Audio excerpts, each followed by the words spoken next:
ಸಮಯವಿಲ್ಲ. ಅಧರ್ಮ ಸುರೆಯಿಂದ ಉನ್ಮತ್ತನಾದವನಿಗೆ ಧರ್ಮಾಚರಣೆಗೆ ಸಮಯವಿಲ್ಲಿ. ಹಸಿದ ಬೇಟೆ ನಾಯಿಯಂತೆ ಮೃತ್ಯು ಬೆನ್ನಟ್ಟುಕೊಂಡು ಬರುತ್ತಿರುವಾಗ ಧರ್ಮಾಚರಣೆಗೆ ಸಮಯವಿಲ್ಲ. ಹತಭಾಗ್ಯ ಕುಮಾರ, ಇಷ್ಟೊಂದು ಅಸಹನೆಗೆ ಕೂಡಿದವನಾದ ನೀನು ಈ ಅಖಂಡ ಸಾಮ್ರಾಜ್ಯವನ್ನು ಹೇಗೆ ನಿರ್ವಹಿಸಬಲ್ಲ? ಇಲ್ಲ, ಸಾಧ್ಯವಿಲ್ಲ ಪುತ್ರ, ಸಾಧ್ಯವಿಲ್ಲ. ನೀನು ನಾಶವನ್ನು ಹೊಂದುವಿ, ಸಂಗಡ ಗುರುಕುಲವೂ ನಾಶವಾಗುವುದು. ಆಗ ನಿನ್ನ ವೃದ್ಧ ಅಂಧಪಿತನು ಶೋಕ ಸಾಗರದಲ್ಲಿ ಮುಳುಗಿ. ಆದರೆ ನಿನ್ನ ತಾಯಿಯು ಮಾತ್ರ ನೇರವಾಗಿ ಕಣ್ಣೀರು ಸುರಿಸುತ್ತಾ ಆ ವಿಕಾರಮಯ ದೃಶ್ಯವನ್ನು ನೋಡಬೇಕಾಗಿತ್ತು. ಛೇ ವಿಧಾತ, ಈ ಗಾಂಧಾರ್ಯ ಕಪಾಲದಲ್ಲಿ ಎಂತಹ ಕರ್ಣ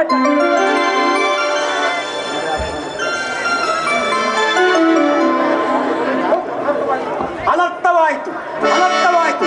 ವಾಸುದೇವ, ಆ ಬಂದವು ಸಂಚು ಹೂಡಿರುವರು. ಅಸಂಭವ. ನಾನು ದೂತನನ್ನು ಬಂಧಿಸುವುದು ರಾಜನೀತಿಗೆ ವಿರುದ್ಧ. ದುರ್ಯೋಧನ ದಪ್ಪವು ಇಷ್ಟೊಂದು ಮಿತಿ ಮೀರ್ತೇನೆ. ರಾಜೇಂದ್ರ, ಈಗ ನಾನು ಹೇಳಿ ಈ ಲಜ್ಜಾಸ್ಪದದ ತಾಟಸ್ಥನ್ನು ತ್ಯಜಿಸು. ದುರ್ಯೋಧನನ್ನು ತ್ಯಾಗ ಮಾಡುವುದಾಗಿ ರಾಜ್ಯದಲ್ಲೆಲ್ಲ ಉದ್ಘೋಷಿಸುತ್ತದೆ. ಕುಮಾರ ಎಂಬ ಮೋಹವನ್ನು ಬಿಟ್ಟು ಅವನನ್ನು ರಾಸದಿಂದ ಬಂಧಿಸಿ ಅವನಿಗೆ ತಕ್ಕ ಶಾಸ್ತಿಯನ್ನು ಮಾಡಿ. ವಾಸುದೇವ, ನೀನು ಇಲ್ಲಿಂದ ಕೂಡಲೇ ಹೊರಟು ಸಜ್ಜನರಿಂದ ಪರಿತ್ಯಕ್ತವಾದ ಪಾಪಮಯ ತುಂಬಿದ ಈ ರಾಜ್ಯಸಭೆಯಲ್ಲಿ ಒಂದು ಅರಕ್ಷಣವೂ ನಿಲ್ಲಬೇಡ ದೇವ. ಈ ದುರ್ಯೋಧನಿಗೆ ಹೆದರಿ ನಾನು ಇಲ್ಲಿಂದ ಹೇಡಿಯಂತೆ ಪಲಾಯನ ಮಾಡಲೇ? ಇಲ್ಲ, ಅದೆಂದಿಗೂ ಆಗತಕ್ಕ ಮಾತಲ್ಲ. ಕಂಸ ಶಿಶುಪಾಲವಧಿದಾರನನ್ನು ಲೀಲಾ ಮಾತ್ರದಿಂದ ಸೊಲೆಬಡಿದ ಈ ಕೃಷ್ಣನು ದರ್ಪಾಂಧನಾದ ಈ ಒಬ್ಬ ಸಾಮಾನ್ಯ ಮನುಷ್ಯನಿಗೆ ಭೀತನಾಗಲೇ? ರಾಜಮಹಿಷಿ, ಈ ಚಕ್ರದಲ್ಲಿ ಎಷ್ಟೊಂದು ಶಕ್ತಿ ಇರುವುದೆಂಬುದನ್ನು ನೀನು ಅರಿತಿರುವೆ. ಇದರ ಒಂದಲ್ಪ ಆವರ್ತದಿಂದ ಜಗತ್ತಿನ ಪ್ರಳಯವು ಪ್ರಾರಂಭವಾಗುವುದು. ಆಕಾಶದ ಗ್ರಹ ತಾರಕ ಸಮೂಹವು ಮಕ್ಕಳ ತಿರುಗಲ್ಲಿನಂತೆ ಕುಣಿಯಲಾರಂಭಿಸುವುದು. ಕೋಟಿ ಕೋಟಿ ದುರ್ಯೋಧನರು ಗತಪ್ರಾಣವಾಗಿ ಮಣ್ಣಿನಲ್ಲಿ ಉರುಳಾಡುವ. ಇಂತಹ ನಾನು ಈ ಒಬ್ಬ ದುರ್ಯೋಧನಿಗೆ ಭೀತನಾಗಲೇ? ಭಯವಲ್ಲ. ದಾನ ವಿಜಯೋತ್ಪತ್ತಿಗೆ ಶತ್ರುಗಳ ಭಯ, ಚಕ್ರಪಾಣಿಗೆ ವಿರೋಧಿಗಳ ಚಿಂತೆ, ಜಗದ್ರಕ್ಷಕನಿಗೆ ಪರಪಕ್ಷದ ಪರಾಜಯವೇ. ನಾನು ಭಯಕ್ಕಾಗಿ ಹೇಳುತ್ತಿಲ್ಲ ವಾಸುದೇವ. ನನ್ನ ಗುರುವಿನ ಹಳೆಯನ್ನು ನನ್ನ ಕಣ್ಣೆದುರಿನಲ್ಲಿ ಹೇಗೆ ಸಹಿಸಲಿ? ಅದು ನನ್ನ ಕುಲಾಂಗನ ಪುತ್ರರ ಕೈಯಿಂದ. ಹೋಗುದೇವ, ನೀನು ಭಕ್ತ ಪರಾಧೀನನಲ್ಲವೇ? ಭಕ್ತರ ಪ್ರಾರ್ಥನೆಯನ್ನು ಮನ್ನಿಸಿ.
ಈ ದಿನ ನಿನ್ನ ಸಲುವಾಗಿ ನಾನು ಇಲ್ಲಿಂದ ಹೇಡಿಯಂತೆ ಪಲಾಯನ ಮಾಡುವೆ. ನಾನು ಯಾವ ಮಹತ್ತರ ಆಶೋತ್ತರದಿಂದ ಇಲ್ಲಿಗೆ ಬಂದೆನು, ಅದು ದೀಪವನ್ನು ಮುಟ್ಟಿದ ಪತಂಗದಂತೆ, ಬಿರುಗಾಳಿಗೆ ಸಿಕ್ಕಿದ ಹುಲ್ಲು ಕಡ್ಡಿಯಂತೆ ಕ್ಷಣ ಮಾತ್ರದಲ್ಲಿ ನಷ್ಟವಾಯಿತು. ದುರ್ಯೋಧನನನ್ನು ಪ್ರಿಯಬಂಧುವೆಂದು ಆಲಿಂಗಿಸಲು ಬಂದೆನು. ಆದರೆ ಅವನ ಔದ್ದತ್ಯವು ನನ್ನ ಗೆಳೆತನದ ವರದ ಹಸ್ತವನ್ನು ವೈರಿಯ ವಜ್ರಮುಷ್ಟಿಯನ್ನಾಗಿ ಮಾರ್ಪಡಿಸಿತು. ಈ ರಾಜಸಭೆಯ ಅಶಾಂತ ವಾತಾವರಣದಿಂದ ನನ್ನ ಹೃದಯದ ಶಾಂತಿ ಕಪೂತವು ರೆಕ್ಕೆಗಳು ಹುಟ್ಟಿ ಹಾರುವ ಮೊದಲೇ ದುರ್ಮರಣಕ್ಕೀಡಾಯಿತು. ಆಸೆ ನಿರಾಶನಾಗಿ ಹೊರಡು. ಆದರೂ ಚಿಂತೆ ಇಲ್ಲ ರಾಜಮಹೇಶ್ವರಿ, ಇಂದು ನಿನ್ನ ಸಲುವಾಗಿ ನಾನು ಇಲ್ಲಿಂದ ಪಲಾಯನ ಮಾಡುವೆನು. ಇನ್ನೆಲ್ಲಿಯ ಪಲಾಯನ? ನಿಲ್ಲು! ಹಕ್ಕುಗಳಿಂದ ಕೃಷ್ಣನನ್ನು ಬಂಧಿಸಿ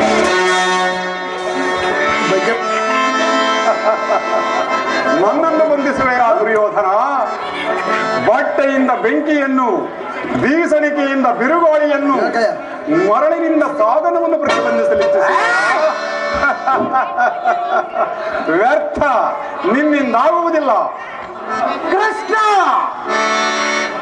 ನಿನ್ನ ಒಣಮಾತುಗಳಿಂದ ಪ್ರಯೋಜನವಿಲ್ಲ. ಬೇಗ ದುರ್ಯೋಧನ, ಯಾರಿಗೆ ಸಾಧ್ಯ ಕೃಷ್ಣನನ್ನು ಬಂಧಿಸಿ ಗಗನದ ಚಂದ್ರನಿಗಾಗಿ ಕೈ ನೀಡಿದಂತೆ ಭೂಮಂಡಲಗಳು ತಲೆ ಮೇಲೆ ತೋರು ಪ್ರಯತ್ನಿಸಿದಂತೆ ನಿನ್ನ ಸರ್ವನಾಶಕ್ಕೆ ನೀನೇ ಕಾರಣನಾಗಬೇಕು. ಹಿಡೀರಿ ಹಿಡೀರಿ ಎಲ್ಲ ಭಾಷೆಗಳು. ಈಗ ಕಟ್ಟಿರಿ ನನ್ನನ್ನು.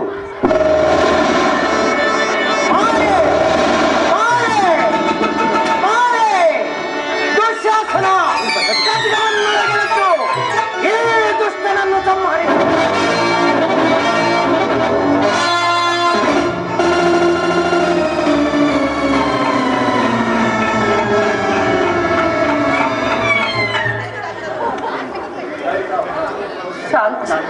ಶಾಂತನಾಥ್ ಪ್ರಭು, ಶಾಂತನಾಥ್. ನಿನ್ನ ಸುಂದರ ಸೋಮಮೂರ್ತಿಯನ್ನು ಪುನಃ ನಿನ್ನ ತುಟಿಗಳಲ್ಲಿ ಭ್ರುಕುಟಿಯಲ್ಲಿ ಪಡೆಯಲತ್ತನ ಅಗ್ನೇ ಶಿಲಾಸ್ಪದಿಂದ ಶಿಲೋಚ್ಛಾಸಗಳು ಹೊರಬೀಳುತ್ತಿವೆ. ವಾಸುದೇವ, ಇಷ್ಟೊಂದು ಆಕ್ರಮಣವನ್ನು ನನ್ನ ಪುತ್ರರು ಹೇಗೆ ಸಹಿಸಬಲ್ಲರು?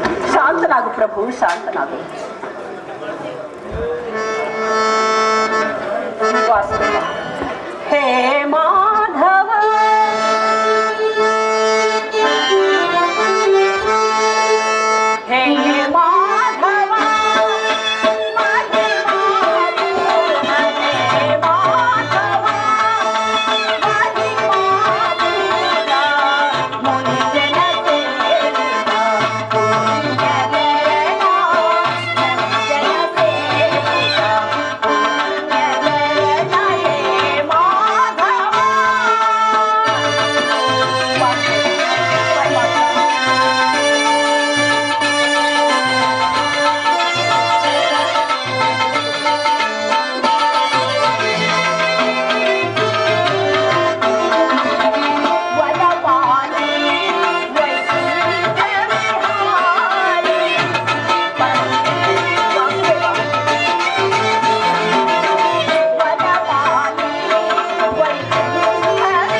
ವಾಸುದೇವ, ಮಹಾಮಹಿಮನಾದ ನೀನು ನನ್ನನ್ನು ಇಷ್ಟು ಪ್ರೇಮದಿಂದ ಆದರಿಸಲು ಕಾರಣವೇನು?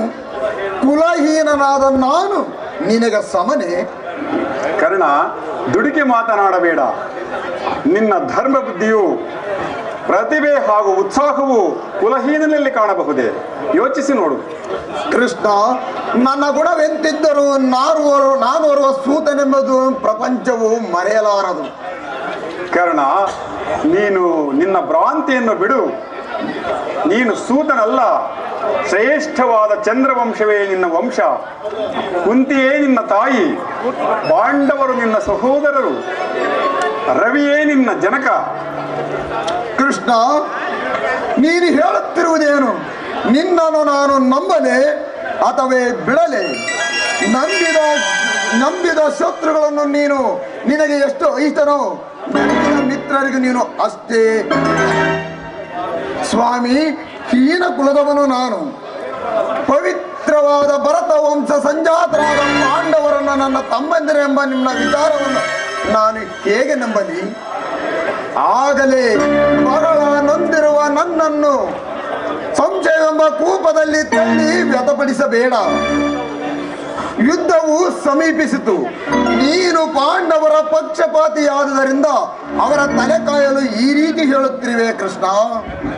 ಕರ್ಣ, ನಿನ್ನಲ್ಲಿ ನಾನು ಅಸತ್ಯವನ್ನಾಡುವುದಿಲ್ಲ. ನೀನು ನಿಜವಾಗಿಯೂ ಪಾಂಡವ ಪುತ್ರನು, ಪಾಂಡವ ಜ್ಯೇಷ್ಠನು. ಅದು ಹಾಗಿರಲಿ, ಪಾಂಡವರು ನಿನಗೆ ಮಾಡಿರುವ ಅಂತಹ ಅನ್ಯಾಯವಾದರೂ ಏನು? ನಿರಪರಾಧಿಗಳ ಮೇಲೆ ಕೈ ಮಾಡುವುದು ನಿನ್ನಂತಹ ವೀರನಿಗೆ ತಕ್ಕುದಲ್ಲ. ವಾಸುದೇವ, ನೀನೇನೇ ಹೇಳಿದರೂ ನಾನು ಅದನ್ನು ನಂಬಲಾರೆ. ನಾನು ರಾಧಾತನೆಯನು, ಕುಂಠಿತನೆಯನಾಗಲಾರೆ. ಸೂತ ಕುಲದಲ್ಲಿ ಜನಿಸಿದ ನನಗೆ ಭರತ ವಂಶದಲ್ಲಿ ಸ್ಥಾನಮಾನವಿರುವುದೆಂದು ಹೇಳುವುದು ನಿನ್ನ ಮಾಯೋಪದೇನು ಕೃಷ್ಣ? ಕರ್ಣ, ಪ್ರಿಯಬಂಧು, ನಿನ್ನನ್ನು ಪ್ರಿಯಬಂಧುವೆಂದು ಆಲಂಗಿಸಲು ನನ್ನ ಮನಸ್ಸು ಆತುರೆಯುತ್ತಿರುವುದು. ನಾನು ಎಷ್ಟು ಹೇಳಿದರೂ ನಿನಗೆ ನಂಬಿಕೆ ಆಗುತ್ತಿಲ್ಲ. ಶೀಘ್ರದಲ್ಲಿಯೇ ನಿನಗೆ ನಿನ್ನ ಜನ್ಮ ವೃತ್ತಾಂತವು ತಿಳಿಯುವುದು. ಒಳ್ಳೆಯದು ಕರ್ಣ, ನಾನು ಹೋಗಿ ಬರುವೆ. ಆದರೆ ಪಾಂಡವರು ನಿನ್ನ ಸಹೋದರರೆಂಬುದನ್ನು ಮಾತ್ರ ಮರೆಯಬೇಡ ಕರ್ಣ, ಮರೆಯಬೇಡ. ಕೃಷ್ಣನು ಹೋದನು, ಹೊರಟು ಹೋದನು. ಸಂಶಯ ಎಂಬ ಬೀಜವನ್ನು ನನ್ನ ಹೃದಯ ಕ್ಷೇತ್ರದಲ್ಲಿ ಬಿಟ್ಟು ಹೊರಟು ಹೋದನು. ಆ ವಿಷ ಬೀಜವು ಮೊಳೆತು ಮರವಾಗಿ ತನ್ನ ವಿಷಮ ಫಲವನ್ನು ಯಾರಿಗೆ ತಿನ್ನಿಸುವುದೋ ಕಾಣಿ. ವಿಧಾತ, ಈ ಕರ್ಣನ ಲಲಾಟ ಫಲಕದಲ್ಲಿ ಎಂತಹ ಕರುಣ ಕಥೆಯನ್ನು ಬರೆದಿರುವೆ. ಪಾಂಡವರು ನನ್ನ ಸಹೋದರರು. ಛೇ, ಆ ಜನ್ಮ ವೈರಿಯಾದ ಆ ಪಾತನು ನನಗೆ ಸಹೋದರನಾಗುವುದೆಂತು? ಆ ದಿನದ ಆ ಪಾರ್ಥನ ಮಾತುಗಳನ್ನು ನೆನೆಸಿಕೊಂಡರೆ ನನ್ನ ಹೃದಯವು ಜಾಜ್ವಲ್ಯಮಾನವಾಗಿ, ನನ್ನ ಪ್ರಾಣ ಇಲ್ಲದಿದ್ದರೆ ನನ್ನ ಗತಿ ಏನಾಗುತ್ತಿತ್ತು? ಇಲ್ಲ, ಜಗತ್ತಿನಲ್ಲಿ ದುರ್ಯೋಧನನ ಹೊರತು ನನ್ನ ಆಪ್ತ ಬಂಧುಗಳು ಯಾರೂ ಇಲ್ಲ. ದೇವ,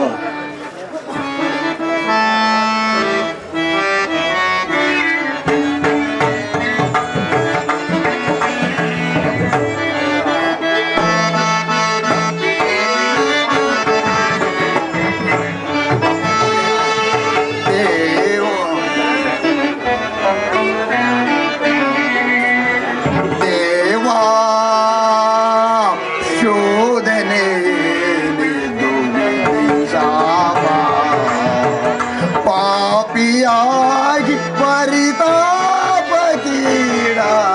ದೇವಾ ಶೋಧನೆ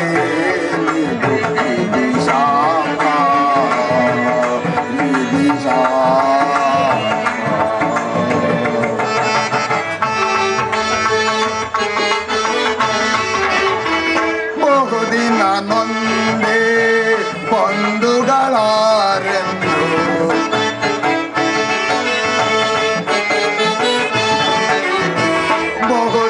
ನೊಂದೆ ಬಂಧುಗಳಾರೆಂದು ಇಂದುವರೆಗೂ ಅಪ ನಿಂದೆಯಲ್ಲಿ ಬೆಂದೆ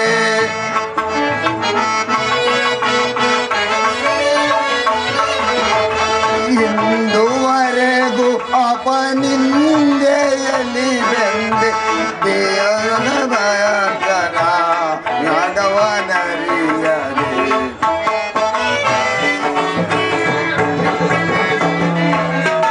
ಬಂದ ವಿಮೋಚನ ಮಾರ್ಗವನರಿಯದೆ ದೇವಾ ಶೋಧನೆ ಶಾಪ ಪಾಪಿಯಾಗಿ ಪರಿತಾಪತೀರ ದೇವಾ ಶೋಧನೆ ಶಾಪ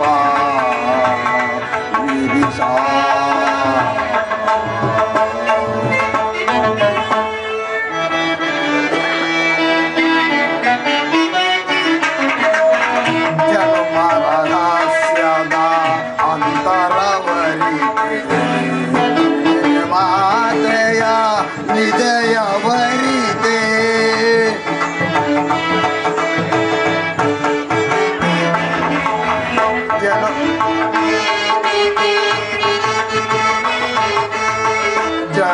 ಜನ್ಮರಹಸ್ಯದ ಅಂತರವರಿಕೆ ಜನ್ಮದಾತೆಯ ನಿದಯವರಿದೆ ಇರಿಸಲೇ ಪರಿ ಸಹಚರ ಜೊತೆಗೂಡಿ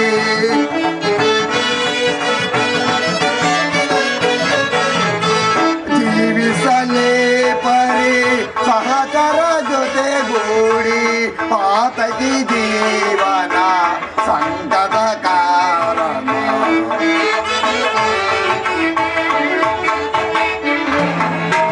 ಪಾತಕಿ ಜೀವನ ಸಂಕಟ ಕಾರಣ ದೇವಾ ಶೋಧನೆ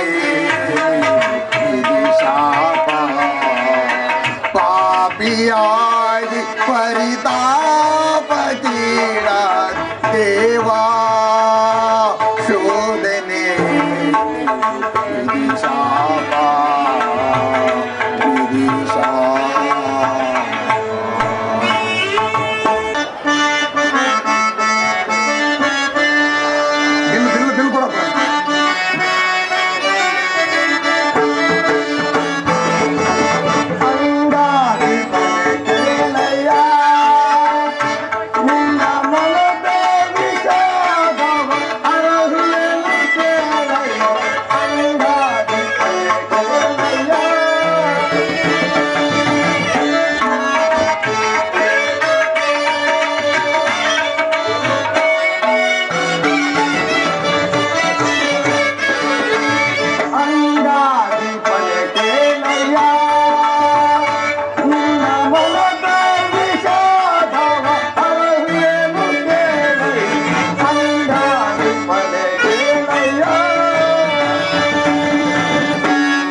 ಸೈನ್ಯಕ್ಕೆ ಶರಣು ತಲಿ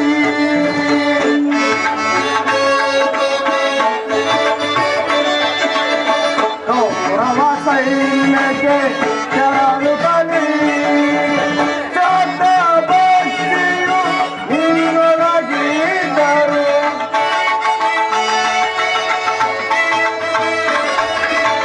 ಶ್ರದ್ಧಾ ಭಕ್ತಿಯು ನಿನ್ನೊಳಗಿದ್ದರು ಸಾ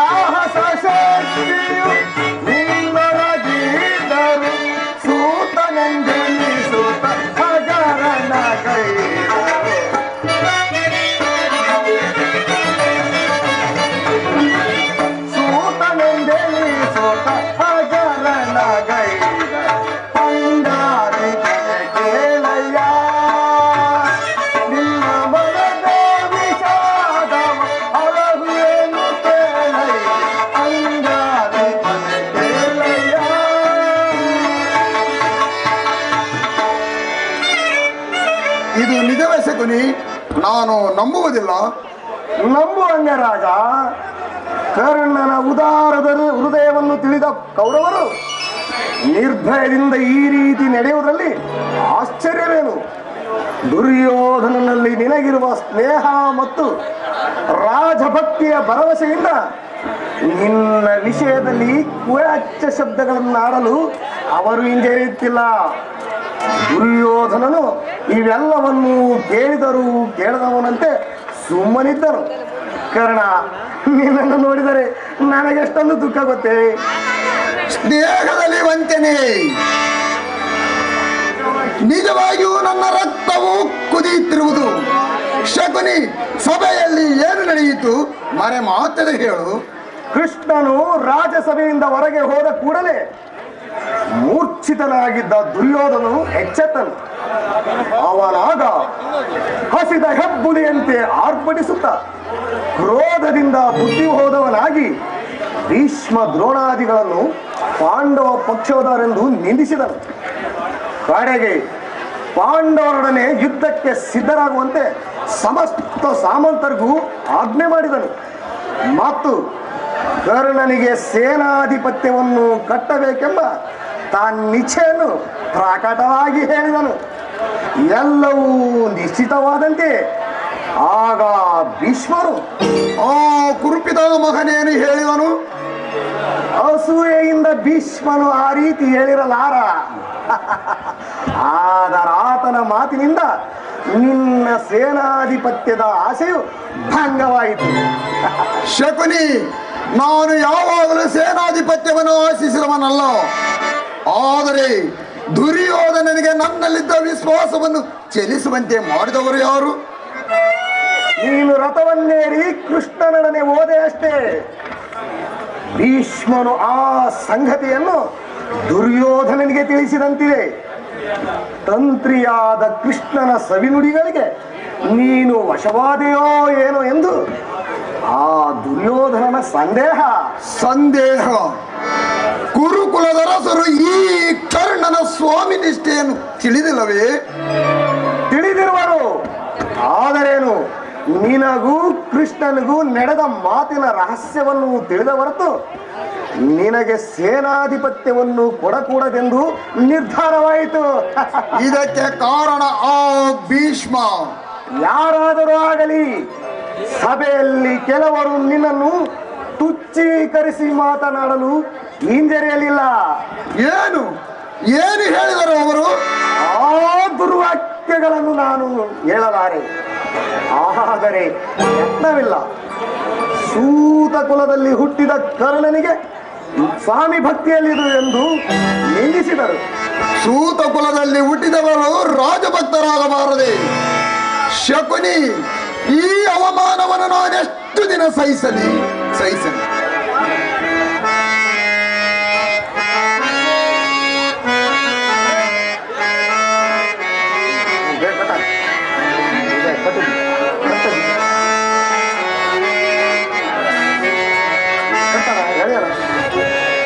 ಸಹಿಸೇನಾ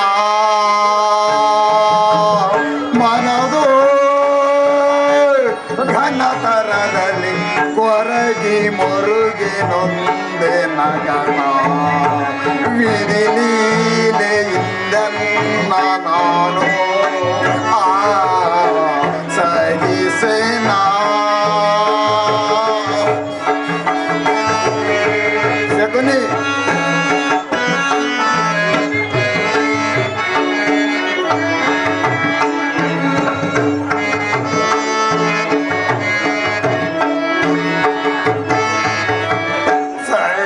ಸೇನಾ ಮನದು ಘನತರದಲ್ಲಿ ಕೊರಗಿ ಮುರುಗಿ ನೊಂದೆ ನಕಟ ವಿಧಿಲೀಲೆಯಿಂದ ನಾನು ಸಹಿಸೇನಾ.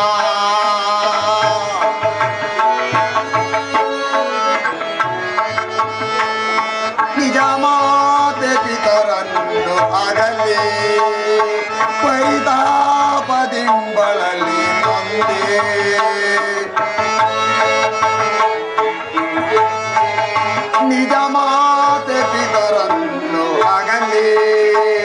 ಪರಿತಾಪದಿಂಬಳಲಿ ನೊಂದೆ.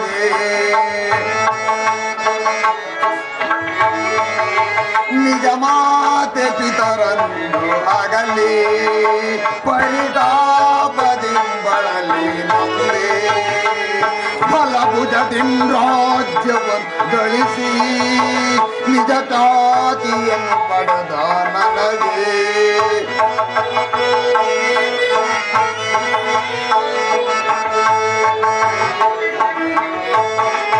ನಿಜ ಫಲಭುಜದಿಂ ರಾಜ್ಯವನ್ನು ಗಳಿಸಿ ಬಲಾಗಿನ ನೆರವೇ ಸಹಿಸೇನಾ ಮನದೋ ಘನತರದಲ್ಲಿ ಕೊರಗಿ ಮೊರುಗಿ ನಗದ ವಿಧಿಲೀಲೆಯಿಂದೆನ್ನ ನಾನು ಸಹಿಸೇನಾ.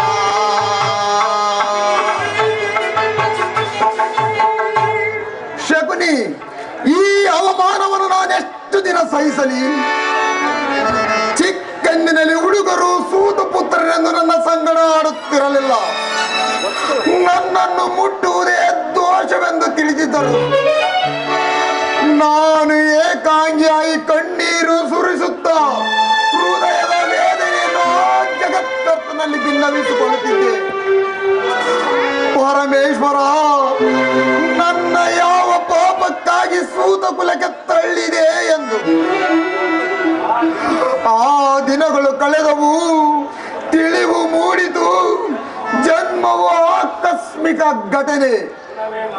ಗುಣವೇ ಮಾನವನ ಸರ್ವಸ್ವವೆಂದು ತಿಳಿದೆ. ಮಾನವಮಾನಗಳು ಗುಣವನ್ನು ಅವಲಂಬಿಸಿದೆ ಎಂದು, ಕುಲವನ್ನಲ್ಲವೆಂದು ನಿಶ್ಚಯಿಸಿದೆ. ಆತ್ಮಶಕ್ತಿಯಿಂದ, ಪ್ರಯತ್ನ ವಿಶೇಷದಿಂದ, ದೈವ ಬಲದಿಂದ ರಾಜಸ್ಥಾನದ ಸ್ಥಾನಮಾನಗಳು ನನಗೆ ದೊರೆತವು. ನಾನೆಂದು ಅಂಗದೇಶದ ಅರಸು, ಕುರು ಸಾಮ್ರಾಜ್ಯದ ಮಾಂಡಲಿಕ. ಈಗಲೂ ನನ್ನ ಜನ್ಮ ರಹಸ್ಯದ ದುಷ್ಟಭೂತವು ನನ್ನನ್ನು ಬಿಟ್ಟಿಲ್ಲ. ಪ್ರತಿಷ್ಠಾಪರದ ಆರ್ಯರು ಈ ಸ್ವಕಲ್ಪದ ಮರ್ಯಾದೆ ಹೊರದೂಡದ ಹೊರತು ಈ ಭಾರತಕ್ಕೆ ನಿಸ್ತಾರವಿಲ್ಲ. ಸ್ಥಿರನಾಗು ಕರ್ಣ. ದುರ್ಯೋಧನು ನಿನ್ನ ಅವ್ಯಾಜ ಸ್ನೇಹವನ್ನು ನಿರಾಕರಿಸಿದರ ಪ್ರತಿಕಾರ ನಿನ್ನ ಕೈಯಲ್ಲಿರುವುದು. ಭೀಷ್ಮನು ಯುದ್ಧದಲ್ಲಿ ಪರಾಜಿತನಾಗುವವರೆಗೂ ತಾನು ಶಸ್ತ್ರಾಧಾರಣ ಮಾಡುವುದಿಲ್ಲವೆಂದು ಶಪಥ ಮಾಡು. ಕೌರವರು ತಿಳಿಯಲಿ, ಕರ್ಣನ ಅಸ್ತ್ರ ಕೌಶಲದ ಅಭಾವವು ಎಂತಹ ಅನರ್ಥಕಾರಿ ಎಂಬುದನ್ನು. ಎಲ್ಲರೂ ಯುದ್ಧದಲ್ಲಿ ನಿರತರಾಗಿರುವಾಗ ನಾನು ಹೇಳಿಯಂತೆ ಮನೆಯಲ್ಲಿ ಕುಳಿತುಕೊಂಡು ನನ್ನಿಂದ ಹೋಗಲು ಶಕುನಿ. ಬೇರೆ ಉಪಾಯವಿಲ್ಲ ಅಂಗಾಧಿಪತಿ. ಯುದ್ಧ ಕ್ಷೇತ್ರದಲ್ಲಿ ಸ್ವಪಕ್ಷದಿಂದಲೇ ಅವಮಾನಿತವಾಗುವ ಇಚ್ಛೆ ಇದ್ದರೆ ಅಸ್ತ್ರಾಧಾರಣ ಮಾಡು.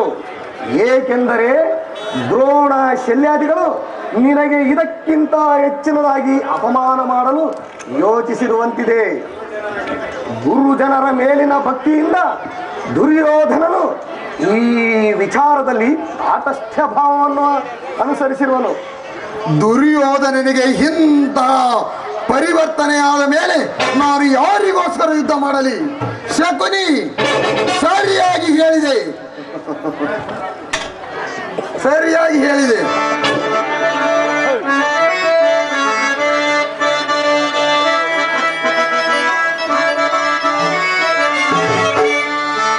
ಶಪಥವನ್ನು ಮಾಡುವೆನು ನಾ ಶಕುನಿಯೇ, ಶಪಥವನ್ನು ಮಾಡುವೆನು ನಾ ಶಕುನಿಯೇ, ಶಪಥವನ್ನು ಮಾಡುವೆನು ನಾ.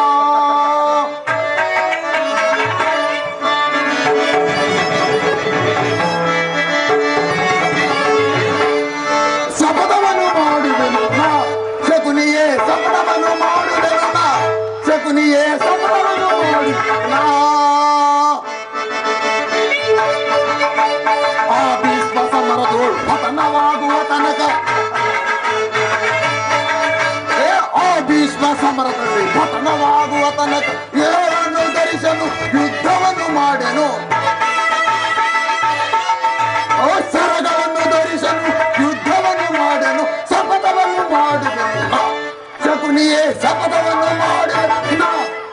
ಇಲ್ಲಿಯೇ ಶಪಥವನ್ನು ಮಾಡಿಕೊಳ್ಳ. ಶಕುನಿ, ಆ ಭೀಷ್ಮನು ಪರಾಜಿತನಾಗುವವರೆಗೂ ನಾನು ಈ ಅಸ್ತ್ರವನ್ನು ತೊಡಗುವುದಿಲ್ಲ. ಇದನ್ನ ಶಪಥ, ಇದನ್ನ ಶಪಥ. ಶಪಥವೇನು ಪ್ರಾಣ ಸಖ? ನಾನು ನಿನಗಾಗಿ ಎಲ್ಲೆಲ್ಲಿಯೂ ಹುಡುಕಿದನು. ಬಂದು ಎಷ್ಟು ಹೊತ್ತಾಯಿತು? ಬಹಳ ಹೊತ್ತಾಗಲಿಲ್ಲ ಗುರುರಾಜ. ಆದರೆ ಒಂದು ಕ್ಷಣವೂ ಇಲ್ಲಿ ನಿಲ್ಲುವ ನನಗೆ ಪ್ರವೃತ್ತಿ ಇಲ್ಲ. ಪುನಃ ನೋಡುವೆನು, ಆಗ ಶಪಥವೇನೆಂದು ತಿಳಿಯುವುದು. ನಿಲ್ಲು ಕರ್ಣ, ನಿಲ್ಲು. ನಿನಗೊಂದು ಸಂತೋಷದ ಸುದ್ದಿ ಇರುವುದು. ಕ್ಷಮಿಸಿ ಮಿತ್ರ, ಆರ್ಯರ ಮಧ್ಯ ಪದತಳಿತರಾಗಿ ಪಶುಗಳಂತೆ ಜೀವಿಸುವ ಸೂತ ಕುಲದವರಿಗೆ ಸಂತೋಷದ ಸುದ್ದಿಯಲ್ಲಿ ಅದು.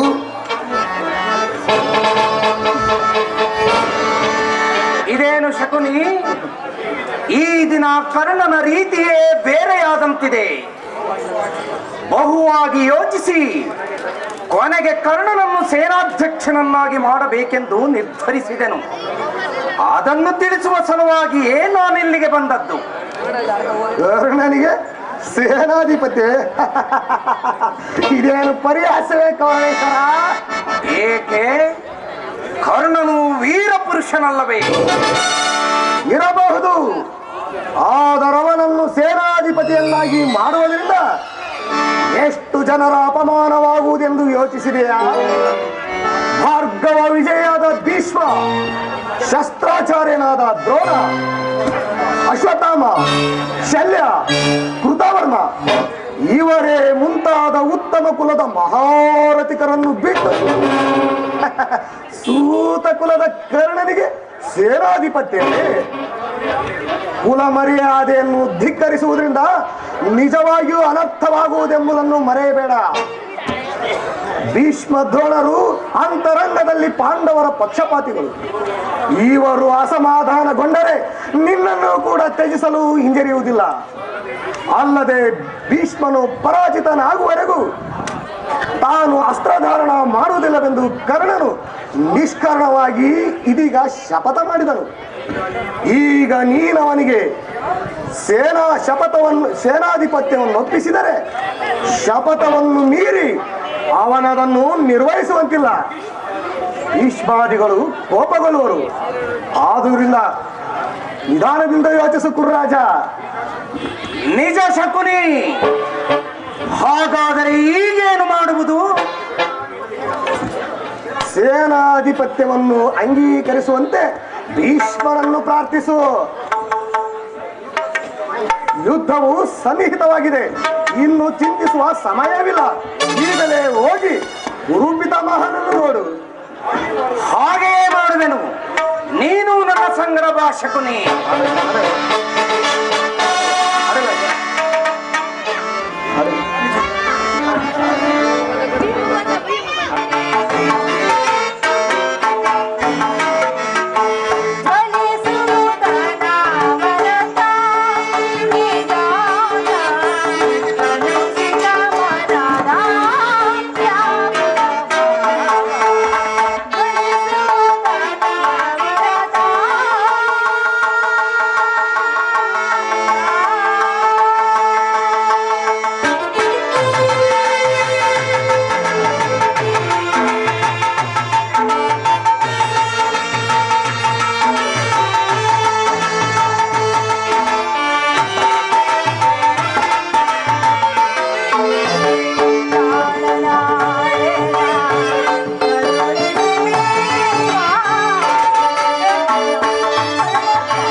ಪಾಂಚಾಲಿ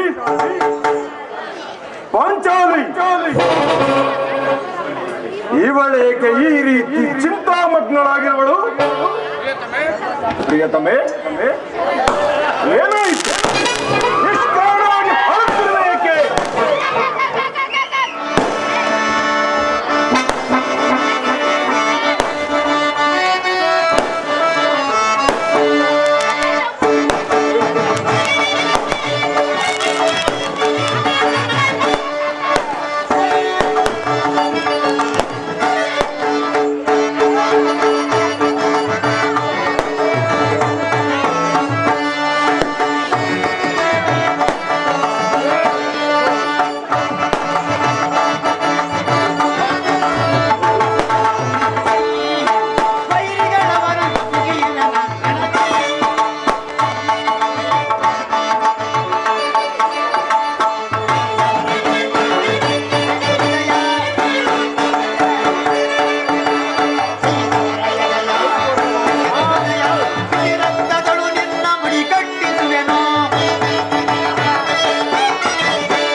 ನಾನು ನಿಷ್ಕಾರಣಳಾಗಿ ಹೇಳುತ್ತಿಲ್ಲ. ಒಂದಲ್ಲ 10 ಕಾರಣಗಳಿವೆ. ನೀವು ನಿಮ್ಮನ್ನಾರಾದರೂ ದುರ್ಮತಿ ಮಾಡಿದರೆ, ಅಪಮಾನಿತ ಮಾಡಿದರೆ ನೀವೇ ಪ್ರತ್ಯುಪಕಾರವನ್ನು ಮಾಡುವುದು. ಆದರೆ ಸ್ತ್ರೀಯರ ವಿಚಾರವು ಹಾಗಲ್ಲ. ಅನ್ನ ವಸ್ತ್ರಗಳಿಗಾಗಿ ಪರರನ್ನು ಆಶ್ರಯಿಸಬೇಕು. ಆತ್ಮ ಗೌರವವನ್ನು ರಕ್ಷಿಸಿಕೊಳ್ಳಲು ಅವರ ಅನ್ಯರ ಆಶ್ರಯ ಬೇಕೇ ಬೇಕು. ಇಂಥ ಪರದೀನ ಸ್ತ್ರೀ ಜಾತಿಯನ್ನೇಕೆ ಸೃಷ್ಟಿಸಿದೆ ದೇವ? ಅಳಬೇಡ ಪಾಂಚಾಲಿ. ಸ್ತ್ರೀಯ ಪರಾಧೀನತೆಯು ನಮ್ಮ ಸಮಾಜದ ನಿಯಮ. ಭಗವತ್ ಸ್ವರೂಪರಾದ ಋಷಿಗಳ ಆಜ್ಞೆ. ಪತ್ನಿಯಲ್ಲ ಜೊತೆದಲ್ಲ ಪಣವಾಗಿಟ್ಟು ಸೋಲುವಂತೆ ಆ ನಿಮ್ಮ ಋಷಿಗಳೇ ಆಜ್ಞೆ ಮಾಡಿದರಲ್ಲವೇ? ಅಯ್ಯೋ, ಪತಿಗಳು ತಪಸ್ಸು ಮಾಡಿ ಪಡೆಯಬೇಕು ಇನ್ನಂಥ ಪತಿಗಳನ್ನು. ಅಣ್ಣನ ಒಂದು ದಿನದ ಅವಿವೇಕದಿಂದಾದ ಏನಿಲ್ಲವೇ ಸಾಯುವರೆಗೂ ನಮ್ಮನ್ನು ಬಿಟ್ಟಿದ್ದಲ್ಲ. ದ್ರೌಪದಿ, ಪ್ರಿಯತಮೆ, ಅಣ್ಣನ ಅಪರಾಧವನ್ನು ಕ್ಷಮಿಸುವಂತೆ ನಾನು ಎಷ್ಟೋ ಸರಿ ಹೇಳಿಲ್ಲವೇ? ಆದುದು ಹಾಗೆ ಹೋಯಿತು. ಅದನ್ನು ಮರೆತು ಬಿಡು. ಈ ದಿನ ನೀನೇಕೆ ಹೀಗಾಗಿರবে ನನಗೆ ತಿಳಿಸಬಾರದೆ? ತಿಳಿಸುವೆನು, ಆದರೆ ಅದರಿಂದ ಲಾಭವೇನು?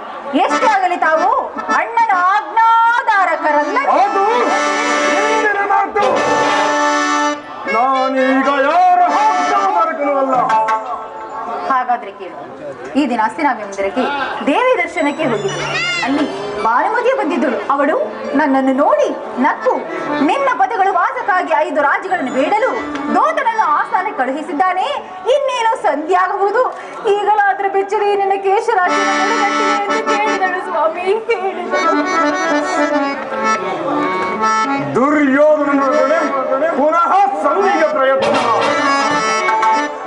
ಹಾಗಾದರೆ ನನ್ನ ಸಂದೇಹವು ನಿಶ್ಚಯವಾಯಿತು. ಯಾರು ರಾಯಭಾರಕವಾಗಿರುವರು? ಅಣ್ಣನಾದ ಶ್ರೀಕೃಷ್ಣ ಪರಮಾತ್ಮನಲ್ಲವೇ? ಗೋಪಾಲಿಯರ ವಿಲಾಸ ವಿದ್ಯಮಗಳಲ್ಲಿ ಮಗ್ನವಾಗಿರುವ ಆ ಯದುಪತಿ ಯುದ್ಧವನ್ನು ಮರೆಯುವುದು ಸಹಜ.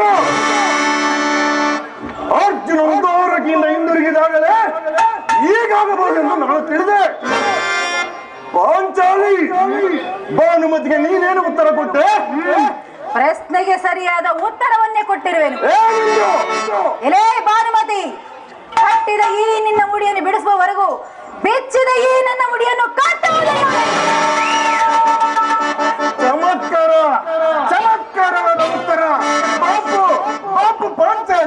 ನೀನು ನಮ್ಮ ಸಂಗಡ ಕದನ ಮಾಡುವುದರಲ್ಲಿಯೇ ನಿನ್ನ ಚತುರತೆಯನ್ನು ಮುಗಿಸಿದೆ ಎಂದು ತಿಳಿದಿದ್ದೆ.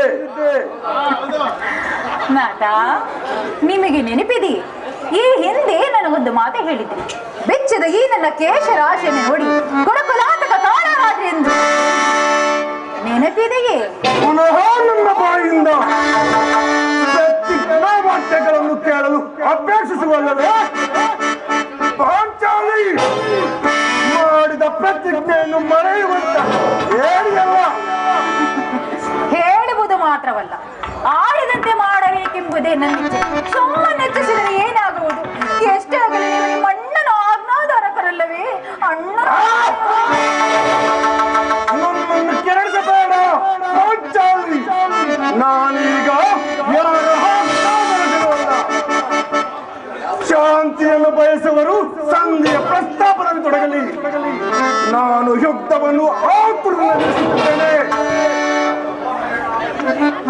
ಧರ್ಮ ಪರಾಯಣದ ಯುಧಿಷ್ಠಿರನು ದುರ್ಯೋಧನನ ಅನಂತ ಅಪರಾಧಗಳನ್ನು ಕ್ಷಮಿಸಬಹುದು, ಆದರೆ ನಾನು ಕ್ಷಮಿಸುವುದಿಲ್ಲ.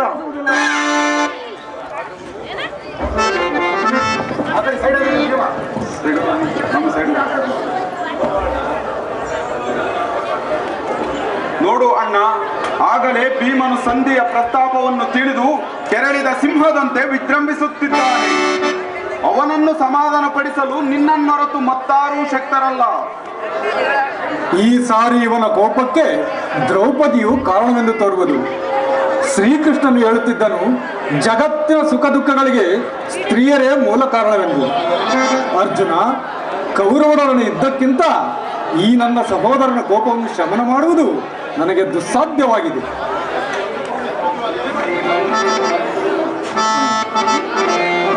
ಭೀಮಸೇನ, ಇದೇನು ನನ್ನಲ್ಲಿ ಕೋಪವೇ ತಮ್ಮ?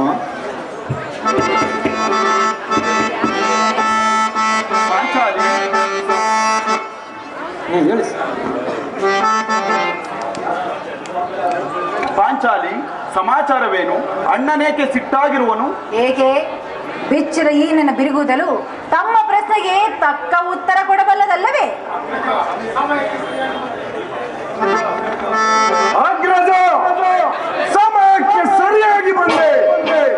ನನಗೆ ಯಾರಲ್ಲಿ ಪಾಪವಿಲ್ಲ.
ಭೀಮಸೇನ ಭೀಮಸೇನ, ಇದೇನು ನನ್ನಲ್ಲಿ ಕೋಪವೇ ತಮ್ಮ?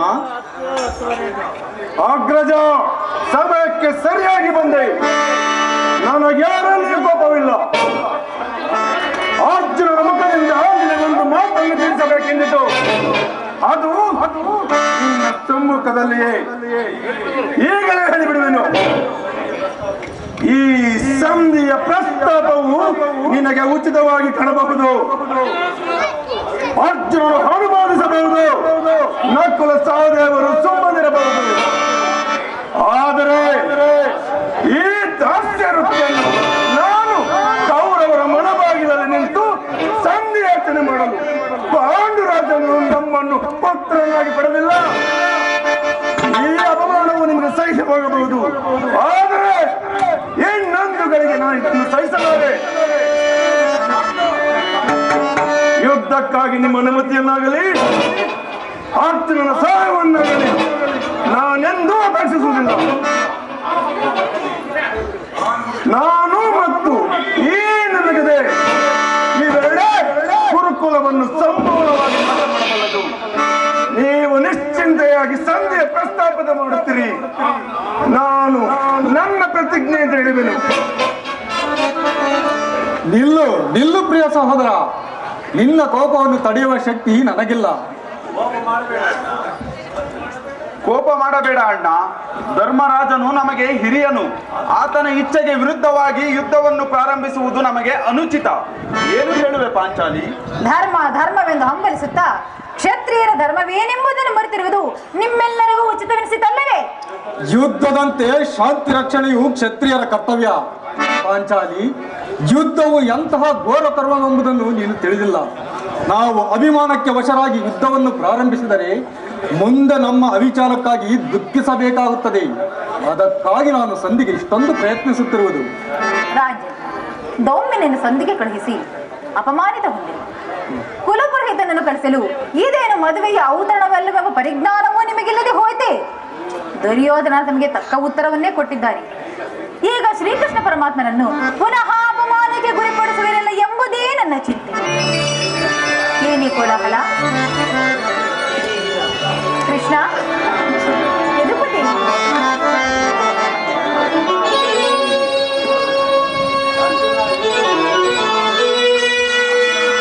ಅರ್ಜುನ, ಇನ್ನು ನಾನು ಸಂಧಿಯ ಫಲಾಫಲಗಳನ್ನು ಕೇಳುವುದರಿಂದ ನನಗಾಗುವ ಪ್ರಯೋಜನವಿಲ್ಲ.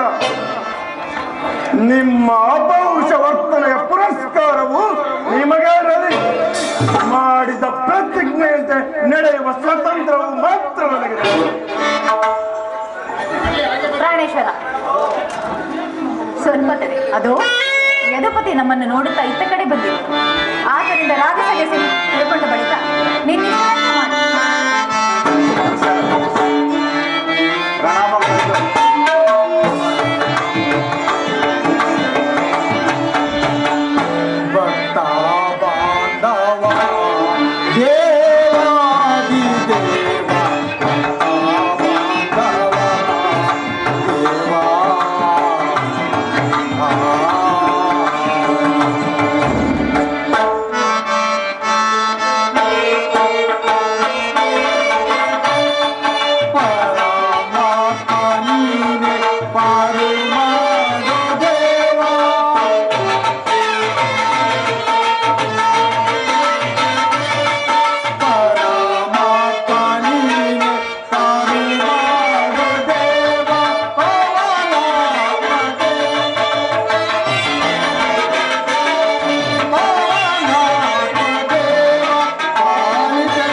ಪಾಲುಪುತ್ರರ ನಾಮಗಳನ್ನು ಸ್ವೀಕರಿಸಿ.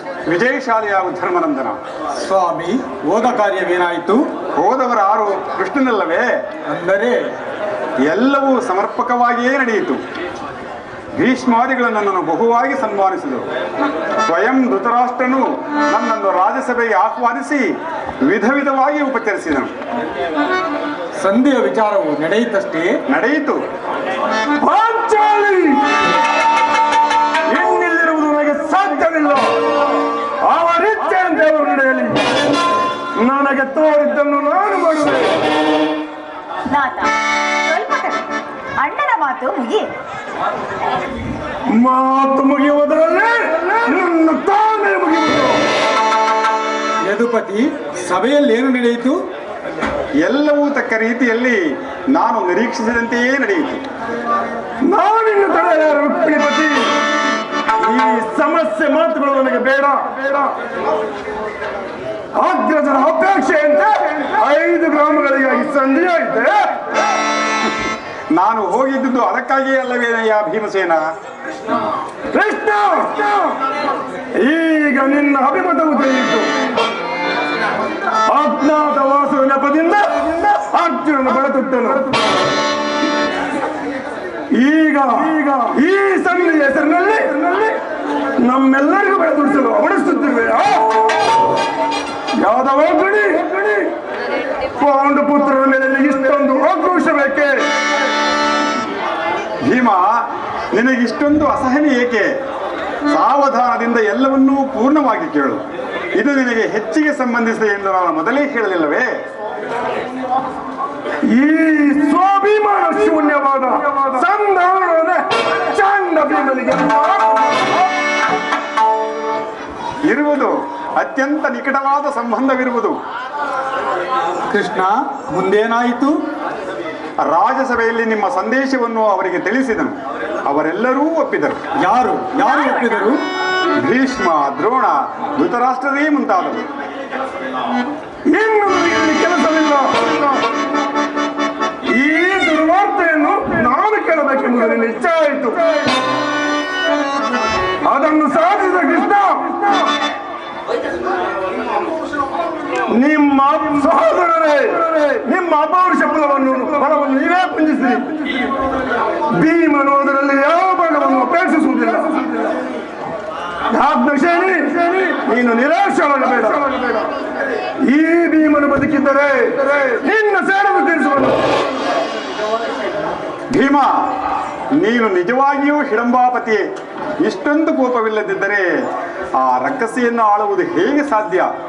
ಸ್ವಲ್ಪ ಸಮಾಧಾನದಿಂದ ನನ್ನ ಮಾತನ್ನು ಪೂರ್ಣವಾಗಿ ಕೇಳು. ಕೃಷ್ಣ, ಸೋಮಯ್ಯನನ್ನು ಕಾಡಬೇಡ.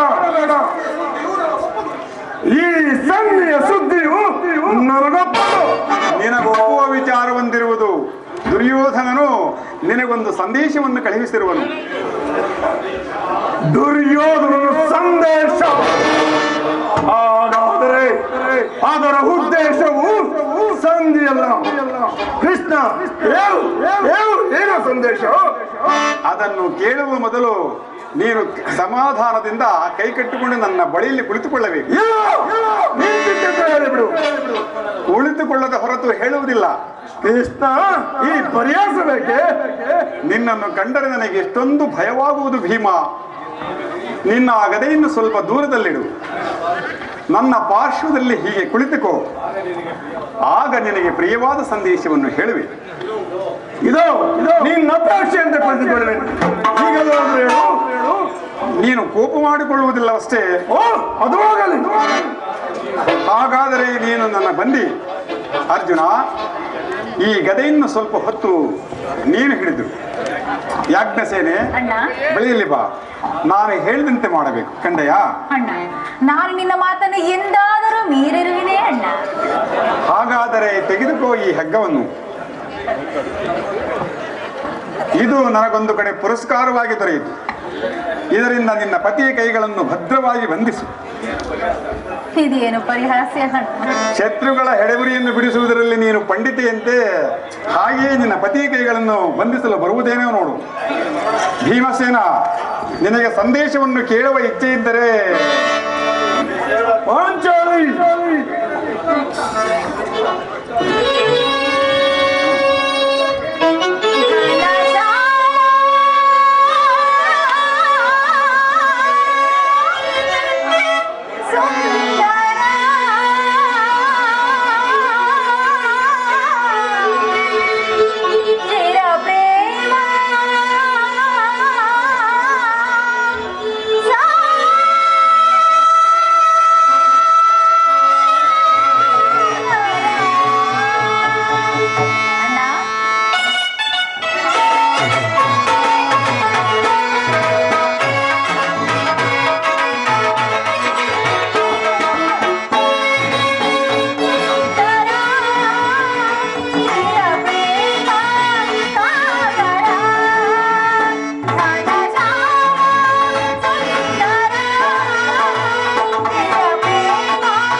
ಅಣ್ಣ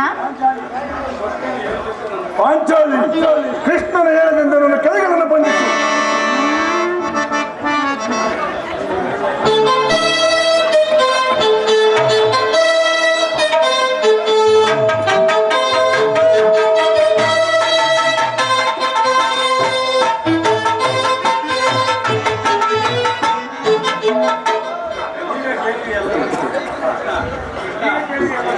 ಈಗ ಕೇಳಿರಿ ಎಲ್ಲರೂ. ಭೀಮ, ಯಾಜ್ಞಸೇನೆ, ಧರ್ಮನಂದನ, ಕಿರೀಟಿ ಎಲ್ಲರೂ ಕೇಳಿರಿ. ಈ ಭೀಮನನ್ನು ಬಂಧಿಸಿರುವ ಹಗ್ಗವು ಈ ದಿನ ರಾಜ್ಯಸಭೆಯಲ್ಲಿ ನನ್ನ ಅಂಗಾಂಗಗಳನ್ನು ಬಂಧಿಸಲು ಅನುವಾಗಿದ್ದಿತು. ಯಾರು ಯಾರು ಯಾರು ಯಾರು ಆ ದುರಾತ್ಮರು? ಏನು ಹೇಳಿದೆ ಕೃಷ್ಣ? ಈ ಹಗ್ಗದಿಂದ ನಿನ್ನನ್ನು ಬಂಧಿಸಲಿಸಿದರೆ ಯಾರು ದುರಾತ್ಮರು? ದುರಭಿಮಾನಿಯಾದ ದುರ್ಯೋಧನನು ಆಜ್ಞೆ ಮಾಡಿದನು, ದುರಾಚಾರಿಯಾದ ಅವನ ತಮ್ಮ ದುಶ್ಯಾಸನ ನಡೆಸಿದನು. ಇಂತಹ ಸಾಹಸವು ಮತ್ತಾರಿಗೆ ಸಾಧ್ಯ? ಯಾಜ್ಞಶೇನಿ, ನನ್ನ ಕೈಗಳನ್ನು ಬಿಡಿಸು. ಈ ನೀಚ ಕೃತ್ಯದಿಂದ ದುರ್ಯೋಧನನ ದುರಾಭಿಮಾನವು ಶಿಖರವನ್ನು ಮುಟ್ಟಿತ್ತು. ನಮ್ಮ ಪ್ರಿಯ ಬಂಧುವಾದ ಕೃಷ್ಣನನ್ನು, ಯಾರು ಅಗ್ನಿಯನ್ನು, ಪಾಂಡವರ ರಾಯಭಾರಿಯನ್ನು ಆ ಕೊನ್ನೆ ಕೌರವರ ಈ ರೀತಿ ಅವಮಾನಪಡಿಸಿದರೆ ಇದಕ್ಕೆ ನಿಮ್ಮ ಉತ್ತರವೇನು?